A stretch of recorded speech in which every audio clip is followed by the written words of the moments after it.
കേരളത്തിൽ ആറ്റുകാൽ പൊങ്കാലയും അങ്ങ് ഉത്തർപ്രദേശിൽ ഹോളിയും നടന്നത് ഇക്കഴിഞ്ഞ ദിവസങ്ങളിലായിരുന്നു. ഹോളി വരുന്നതിന് ദിവസങ്ങൾക്ക് മുമ്പ് തന്നെ നാം സങ്കടപ്പെടുത്തുന്ന ഒരു കാഴ്ച കണ്ടു.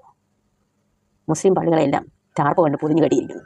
അത് ഇന്നും ഇന്നലെയും തുടങ്ങിയതല്ല, വർഷങ്ങൾക്ക് മുൻപ് ഈ പ്രക്രിയ നടന്നു വരികയാണ്. ഹിന്ദുക്കളുടെ ഒരു ഘോഷയാത്ര കടന്നുപോയാൽ അവിടെ സ്ഥിതി ചെയ്യുന്ന മുസ്ലിം പള്ളികളിലെ മുഴുവൻ കെട്ടിമറയ്ക്കുന്ന രീതി യോഗിയുടെ ഭരണപരിഷ്കാരത്തിൽപ്പെട്ടതാണ്. എന്നിട്ട് പറയുന്നതോ ആരാധനാലയം ആക്രമിക്കപ്പെടാൻ സാധ്യതയുണ്ടെന്ന്. ഇങ്ങനെയാണ് ഒരു ഭരണാധികാരി പറയാനുള്ളത്. അങ്ങനെ ഒരു സാഹചര്യം എന്തുകൊണ്ടുണ്ടായി? മൃദു സമീപനമല്ലേ അതിന് കാരണം? ഇത്തരത്തിലുള്ള ക്രിമിനലുകൾക്ക് ശക്തമായ ശിക്ഷ നൽകിയിരുന്നുവെങ്കിൽ കാണുന്ന ആരാധനാലയങ്ങളെ മുഴുവൻ ആക്രമിക്കാൻ അവർ മുതിരുമോ?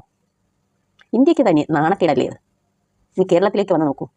ആറ്റുകാൽ പൊങ്കാലയ്ക്ക് വേണ്ടി മസ്ജിദ് തന്നെ ഒഴിഞ്ഞു കൊടുത്തിരിക്കുന്നു. 10 ദിവസമായി മസ്ജിദിൽ സ്ത്രീകൾക്ക് നിസ്കരിക്കാനുള്ള സ്ഥലത്ത് പോലീസുകാർക്കുള്ള റൂം പ്രവർത്തിക്കുകയാണ്. പിന്നെ മസ്ജിദിനകത്തുനിന്ന് വെള്ളമെടുക്കാനും പൊങ്കാലയ്ക്ക് വരുന്നവർക്ക് വിശ്രമിക്കാനുള്ള സൗകര്യങ്ങളെല്ലാം നമ്മുടെ തിരുവനന്തപുരത്തിലെ മസ്ജിദ് ഒരുക്കിയിരിക്കുന്നു. ഇതാണ് കേരളം. ഈ സൗഹാർദ്ദത്തിനെ അട്ടിമറിക്കാനാണ് കേരളത്തിൽ ചില നികൃഷ്ട ജീവികൾ ശ്രമിച്ചുകൊണ്ടിരിക്കുന്നത്. നമുക്കും ഉത്തർപ്രദേശിലേക്ക് യാത്ര ചെയ്യാനാണോ മോഹം? ആ മോഹം നമുക്ക് വേണ്ട. നമുക്ക് ഏകോദര സഹോദരങ്ങളായി തന്നെ ഈ ദൈവത്തിൻ്റെ സ്വന്തം നാട്ടിൽ വസിക്കാം. എന്നും മതസൗഹാർദ്ദത്തിന് കേരളം ഒരു മാതൃക തന്നെയായിരിക്കും.